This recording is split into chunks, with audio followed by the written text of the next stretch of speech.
आज के इस टॉपिक में हम चार्जशीट के बारे में बात करेंगे। चार्जशीट का प्रोसीजर क्या होता है, चार्जशीट कोर्ट में कैसे पेश करनी होती है, उसका फुल प्रोसीजर के बारे में आज हम जानेंगे।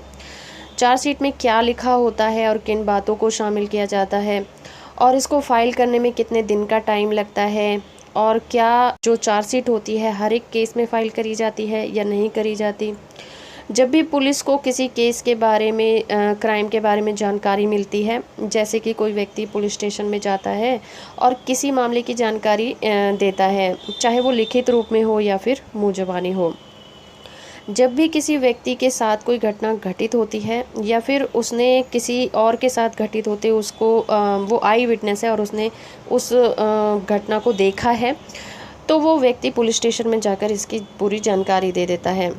जैसे ही पुलिस अधिकारी को उस क्राइम के बारे में जानकारी मिलती है, तो पुलिस अधिकारी को CRPC 156 में ये अधिकार दिया गया है कि वो बिना किसी मजिस्ट्रेट की अनुमति के उस केस की छानबीन कर सकता है। तो इस तरह से एक प्रोसीजर होता है जहाँ से इसकी स्टार्टिंग हो जाती है। तो चलिए डिटेल में जानते हैं कैसे तैयार की जाती है चार्जशीट और फाइल करने का प्रोसीजर क्या है। जब एक बार किसी पुलिस स्टेशन में कोई व्यक्ति अपनी कंप्लेन को लेकर पहुंचता है, तो फिर पुलिस स्टेशन में उसकी जो बात होती है या कंप्लेन है उसको सुना जाता है या फिर रिटर्न में वो वहां पर उसको पेश करता है। उसके बाद CRPC की धारा 156, जिसमें कि एक पुलिस अधिकारी को ये अधिकार दिए गए हैं कि वो उस मामले की छानबीन कर सकता है बिना किसी मजिस्ट्रेट की इजाज़त के। जहाँ पर वो घटना घटित हुई हो वहाँ पर जाकर पुलिस अधिकारी उस मामले की छानबीन करता है और मामले से रिलेटेड लोगों से पूछताछ भी कर लेता है। इन्वेस्टिगेशन के दौरान जो भी व्यक्ति उस मामले से जो रिलेटेड होते हैं, यानी कि आई विटनेस या फिर और भी कोई व्यक्ति, उनसे वो बयान भी रिकॉर्ड कर सकता है। ज़रूरत पड़ने पर उन्हें थाने भी बुलाया जाता है या फिर अगर मामला कोर्ट में चलता है तो वहाँ पर उन्हें बुलाया जाता है। सारी इन्वेस्टिगेशन करने के बाद अगर पुलिस अधिकारी को ऐसा लगता है कि मामला बहुत ही गंभीर कैटेगरी का है, तो उस मामले की FIR को सेक्शन 154 CRPC के तहत दर्ज कर दिया जाता है। अगर ऐसा लगता है कि मामला गंभीर प्रकृति का नहीं है, नॉर्मल कैटेगरी का है, तो पुलिस ऑफिसर उस मामले की FIR को सेक्शन 155 CRPC के तहत काटता है। एक बार जब FIR दर्ज हो जाती है, तो उसके बाद उस FIR की कॉपी को पुलिस स्टेशन का जो क्षेत्राधिकार वाला डिस्ट्रिक्ट कोर्ट है उसमें भेज दिया जाता है। ऐसा करने के बाद चार्जशीट बनाने का प्रोसीजर स्टार्ट होता है। एक बार फिर से वो पुलिस अधिकारी कंप्लेनेंट को, जो कि कंप्लेनेंट वो होता है जिसने कि कंप्लेंट लिखवाई है, उसको अपने साथ लेकर उस जगह पे जहाँ पे वो घटना घटित हुई थी वहाँ पर जाते हैं और कंप्लेनेंट यानी कि जिसने कि वो कंप्लेंट लिखवाई थी उससे सारी जानकारी लेते हैं कि किस तरह से घटना उस जगह पर घटित हुई थी।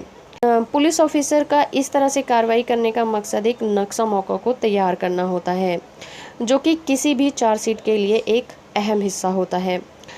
इस तरह से कंप्लेनेंट पूरी घटना को बताता है, वहाँ पर उसे घटना के जो भी आई विटनेस होते हैं उससे भी बयान लिया जाता है और जितने भी लोगों के बयान होते हैं वो CRPC की धारा 161 के तहत रिकॉर्ड किए जाते हैं। इसके बाद जैसे ही नक्शा मौका बनाने की पूरी कार्रवाई पूरी हो जाती है, उसके बाद उस नक्शा मौका पर सभी के सिग्नेचर कराए जाते हैं और साथ में जो IO यानी कि इन्वेस्टिगेशन ऑफिसर होता है वो भी उस पर सिग्नेचर करता है, जिस पर लिखा होता है कि इन लोगों की उपस्थिति में ये नक्शा मौका तैयार किया गया है और इस इन्वेस्टिगेशन ऑफिसर के द्वारा ये तैयार किया गया है। इसके बाद जो भी आरोपी व्यक्ति है जिसके खिलाफ कंप्लेंट लिखवाई गई है उसे पुलिस अरेस्ट कर लेती है। अगर अपराध गंभीर नहीं है तो उस व्यक्ति को थाने से ही जमानत मिल जाती है और जब पुलिस कोर्ट में चालान पेश करती है तब उस व्यक्ति को कोर्ट में पेश होना होता है। इसके अलावा अगर वो अपराध कोई संज्ञेय कैटेगरी का अपराध है, यानी कि नॉन बेलेबल क्राइम है, गंभीर प्रकृति का है, तो उस व्यक्ति को पुलिस बिना अरेस्ट वारंट के भी गिरफ्तार कर सकती है और थाने से उसकी जमानत भी नहीं हो सकती। पुलिस ऑफिसर के लिए ये प्रोविज़न किया गया है CRPC 170 के तहत कि जब भी इन्वेस्टिगेशन ऑफिसर किसी व्यक्ति को अरेस्ट करते हैं तो 24 घंटे के अंदर उस अरेस्ट व्यक्ति को रिलेटेड कोर्ट के मजिस्ट्रेट के सामने उन्हें पेश करना होता है। उसके बाद अगर पुलिस की इन्वेस्टिगेशन अभी भी बाकी है और उस व्यक्ति से अभी उन्हें और पूछताछ करनी है, जो कि उस केस के लिए बहुत ज़रूरी है, तब ऐसी कंडीशन में पुलिस अधिकारी कोर्ट में एप्लीकेशन लगा सकता है और पुलिस कस्टडी की डिमांड कर सकता है। किसी भी मजिस्ट्रेट को CRPC के सेक्शन 167 के तहत ये पावर दी गई है कि वो अपराधी को पुलिस कस्टडी में अगर ज़रूरत समझे तो वो पुलिस कस्टडी में भेज सकता है।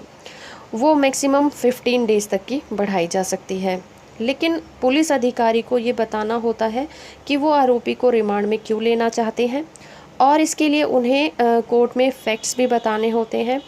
और अगर कोर्ट उनकी दलीलों से पूरी तरह से संतुष्ट हो जाती है, सेटिस्फाई होने के बाद ही वो आरोपी को रिमांड में भेजते हैं। 14 दिनों की पुलिस रिमांड के बाद उस आरोपी को जुडिशियल कस्टडी में भेज दिया जाता है। लेकिन अगर इन्वेस्टिगेशन के दौरान अगर पुलिस अधिकारी को ऐसा लगे कि भाई आरोपी से दोबारा पूछताछ करने की ज़रूरत है, तो वो उस आरोपी को दोबारा से रिमांड में ले सकते हैं। इसके लिए उन्हें कोर्ट से इजाज़त लेनी पड़ती है और जब तक चार्जशीट तैयार नहीं होती, आरोपी को जुडिशियल कस्टडी में रखने का प्रोविज़न होता है, जो कि 14 दिनों के बाद बढ़ाया जाता है। इसके अलावा अगर टाइम पर चार्जशीट को फाइल नहीं किया जाता कोर्ट में, तो फिर आरोपी को CRPC के सेक्शन 162 क्लॉज 2 के तहत जमानत भी दिए जाने का प्रोविज़न है। उसके बाद CRPC 173 के तहत चार्जशीट को फाइल करने का प्रोविज़न किया गया है, जो कि कोर्ट में पेश की जाती है। अगर किसी आरोपी पर जो आरोप लगाया गया है उस अपराध में अगर 10 साल से कम की सज़ा का प्रोविज़न है, तो फिर आरोपी को गिरफ्तारी के 60 दिनों के अंदर चार्जशीट को कोर्ट में पेश करना ज़रूरी होता है। ये इसकी टाइम लिमिट होती है। वहीं अगर आरोपी पर जो आरोप लगाया गया है उसमें जो सज़ा का प्रोविज़न है वो 10 साल से ज़्यादा का है या उम्र कैद का है, तो उस कंडीशन में जो चार्जशीट होती है वो 90 दिनों यानी कि गिरफ्तारी के 90 दिनों के अंदर कोर्ट में पेश करनी होती है। किसी भी केस के लिए जो चार्जशीट होती है वो बहुत ही ज़रूरी होती है, क्योंकि उसी के आधार पर पूरा केस की कार्रवाई चलती है और कोर्ट में प्रोसीडिंग चलती है और कोर्ट में आरोपियों के खिलाफ सम्मन जारी किए जाते हैं। तो फ्रेंड्स, ये था आज का हमारा वीडियो चार्जशीट के ऊपर। इसकी क्या प्रोसीडिंग होती है आप समझ गए होंगे। उम्मीद करती हूँ आपको ये वीडियो पसंद आया होगा। अगर आपको ये ज़रा सा भी वीडियो पसंद आया है तो आप इसे लाइक और शेयर ज़रूर करिए।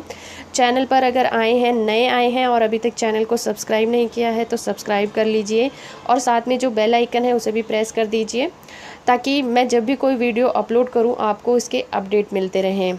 तो फ्रेंड्स, और कानून से रिलेटेड किसी और जानकारी पर आप वीडियो देखना चाहते हैं तो मुझे कमेंट करके बता सकते हैं। मैं कोशिश करूंगी उस पर भी वीडियो जल्द से जल्द लेकर आऊं। तो फ्रेंड्स, आज के लिए इतना ही। मिलते हैं अपनी नेक्स्ट वीडियो में। तब तक के लिए थैंक यू वेरी मच।